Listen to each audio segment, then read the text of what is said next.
Yes, people, what's going on? Welcome to AdamMcKola TV. We are back, and I didn't do a video yesterday for the Manchester United-Chelsea game after the game. It was 1-1. I've got to the point now where it's like, the season's done. What else can we learn from this season? Do you know what I mean? We can't learn anything about where we're going to finish in the league because we know we're not going to finish in the Champions League spots. You know, we already know that most of these players aren't good enough to be at Manchester United. Half of them don't want to be there. What have we got to learn? What have we got to gain from this season?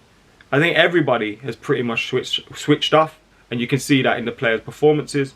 But having left Old Trafford yesterday, I started to look at it a little bit differently, and I don't know if this is enhanced by the fact that everybody around him is useless, but I'm just appreciating the greatness right now, because that's literally all we've got left to do, and that is Cristiano Ronaldo.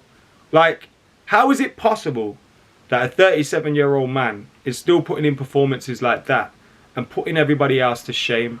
How is it possible that Cristiano Ronaldo has scored as many goals as he has this season, which is 23, 17 in the league? I think only 1 or 2 people in the league have scored more than him. How is it possible that he has done that playing for this team? How is it possible that people were possibly saying that he was the problem at Manchester United? Because if he is the problem, I don't know what's going on. Do you know what I mean? Against Chelsea, he was pressing, he was tackling, he was passing the ball. First touch was excellent, bringing others into play, or at least trying to, trying to score goals for Manchester United. He was doing everything. Against Arsenal, he was doing everything. If Manchester United score, it's only going to come from Cristiano Ronaldo, as has been proven this season.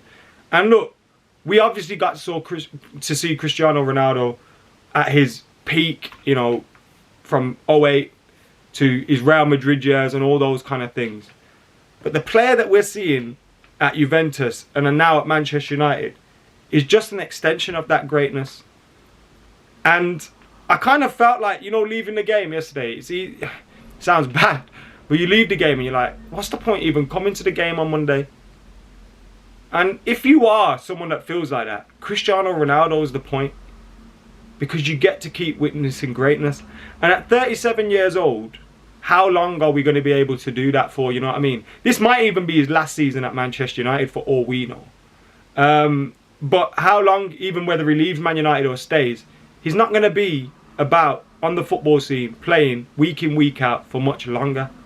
So appreciate it while you can. Get to see it while you can. And Cristiano Ronaldo, man, what a player. What a player. Especially, you know what? We can talk about everything that he's done throughout his career. What he done at Manchester United the first time round. What he done at Real Madrid. What he's done at Juventus. But in the last few weeks as well, when you look at what he's been through in his personal life, losing a child, one of the twins that his partner gave birth to obviously didn't survive, if you haven't heard the story. And he missed one game for that. One game. He was back in training. He was performing like he was the best player at Manchester United again against Arsenal. And it just makes you think, what an incredible mentality. Obviously from a human level, you hope that he mourns and he gets the time and space that he needs. But what an incredible athlete to be able to perform at the top level week in, week out, even with that in the back of your mind. I think we're just looking at someone special, man, and we need to appreciate it while we still can, because Cristiano Ronaldo standing out like a sore thumb at Manchester United, because he's the only one that seems to care at the minute. He's the only one that seems to have any desire. Yeah, he's the only one that's won the lot. That's how embarrassing it was. Against Chelsea, you had Matic, Mata and Cristiano Ronaldo performing better than most people on the park. Matic and Mata ain't gonna be here next season, and their best years were behind them.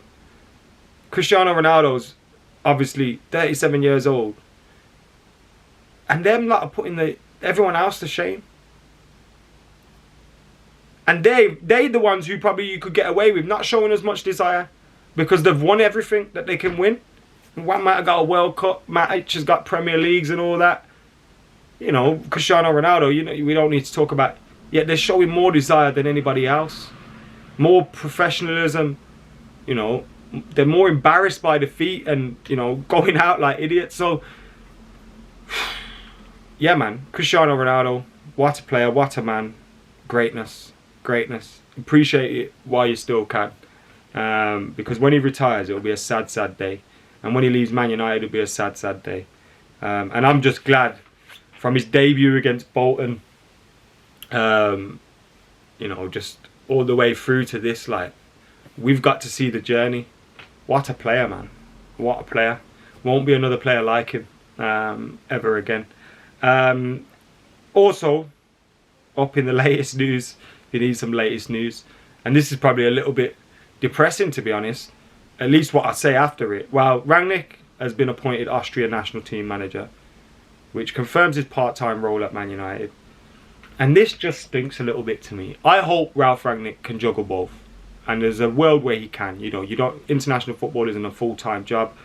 You know, you can probably juggle both and be flexible.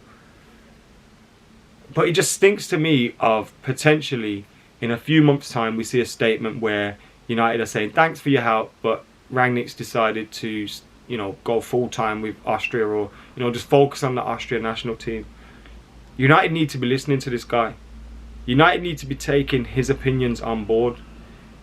I don't think he was the right choice in the terms of the short term for the manager, and if we wanted to get top four and all those things.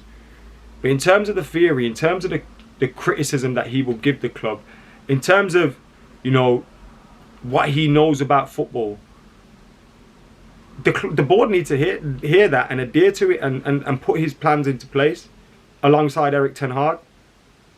They need a man like that there, because they haven't got a clue, as they've clearly shown over the last couple of years, or the last however many years. So we need to listen to him, but I just get this fear that that's probably not going to happen. You know what I mean? Probably not going to happen.